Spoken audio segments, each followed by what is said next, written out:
To dress this pattern, I'm using a size 10 Airex dry fly hook. This is because I fish the pattern in very shallow riffles, so I don't want it to sink too far down the water column. The thread I use is 8/0 uni in a wine colour. For the tail fibres, I'm using Alsdorf spade feather fibres.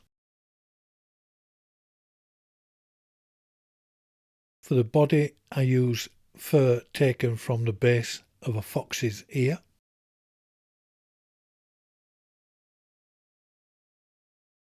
For the rib, I use gold braid. For the thorax, I use fox squirrel dubbing. For the legs, I use a hen pheasant hackle. And for the wing case, I use fibres taken from the blue part of a mallard drake.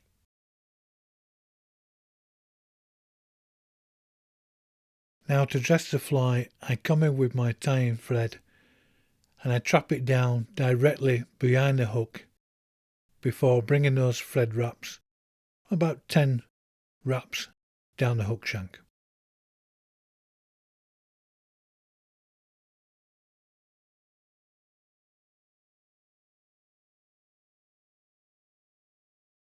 Now taking my spade feather, I strip off a few fibres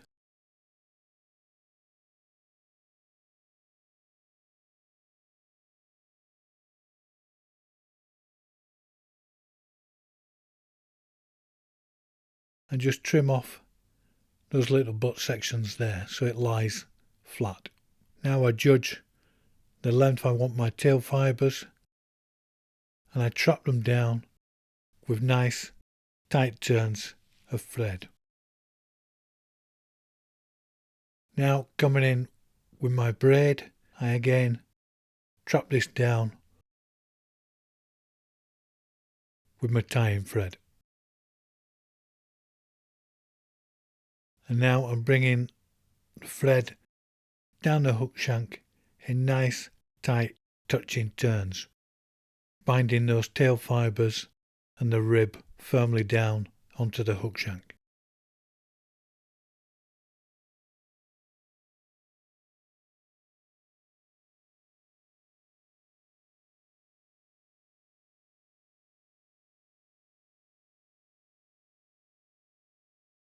Now for the dubbing, and now taking my fox ear, I strip off some of the long fibred orangey beige fur from the base of the ear.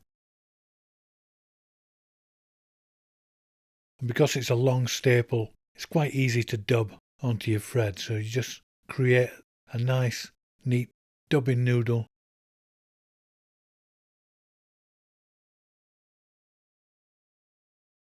And now start to dub the body of the nymph. Again in nice tight touching turns.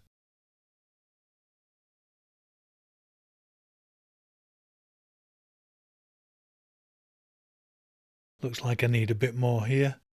I'll take a bit more fox fur and again dub that onto my thread.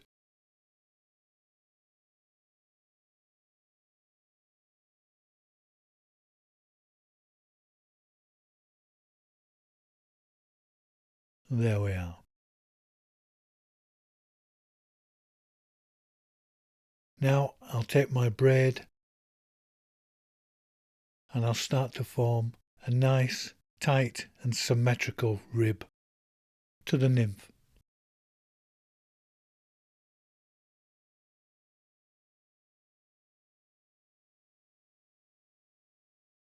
I normally like about 6 turns. Now taking my thread, I'll trap it down with 3 nice firm wraps of thread. Come in with my scissors and trim that off.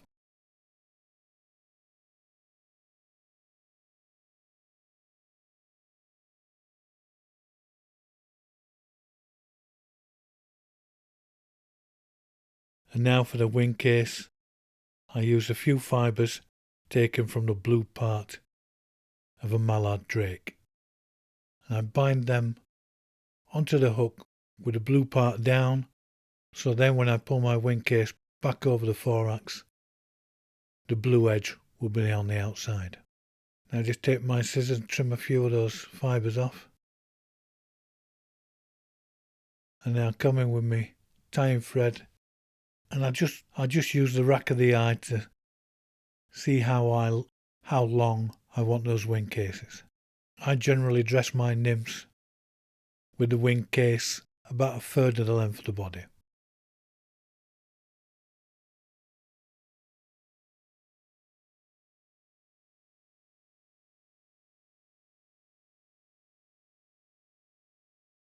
Now I'll come in with my fox squirrel, and some people find it quite hard to dub, but once you get it going onto the thread, it's quite easy. I don't wax the thread because the uni is already pre-waxed.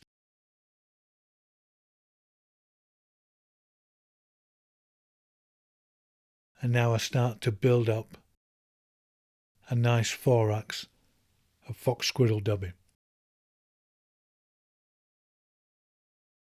Just a little bit more, I think. Pinch that onto the thread, and with a nice even twist creates a good dubbing loop.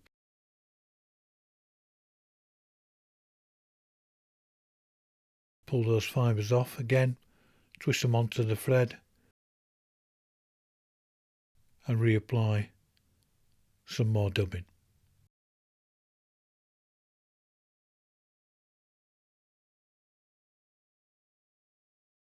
There's a few stray fibres, I'll just pull them out and I'll just clip those in front of the eye of the hook.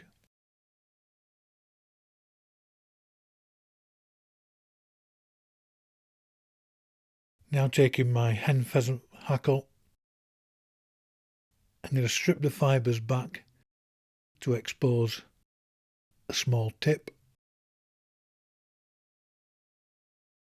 I'll just strip those base fibres back and now expose the tip again, and you can see they're perfect for the legs. Now come in with my scissors and I'll cut that tip off and brush those fibres forward so you have a pronounced V in the feather. And now I'll just put that hackle on top of the thorax and just take 2 soft wraps of thread and then slowly pull the hackle forward a bit just to orientate it.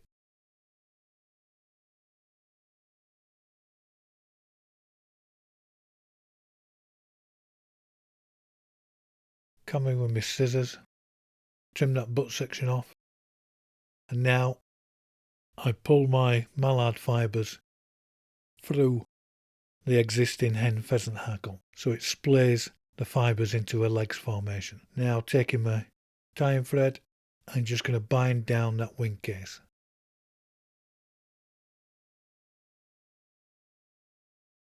Take my scissors and trim off that excess fibres, and now I'll build a neat head to the fly.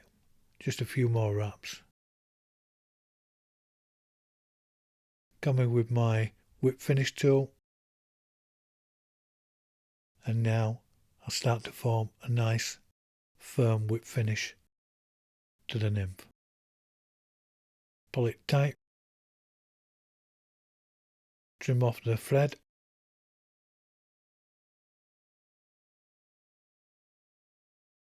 if you've got any stray fibres, just give them a little cut.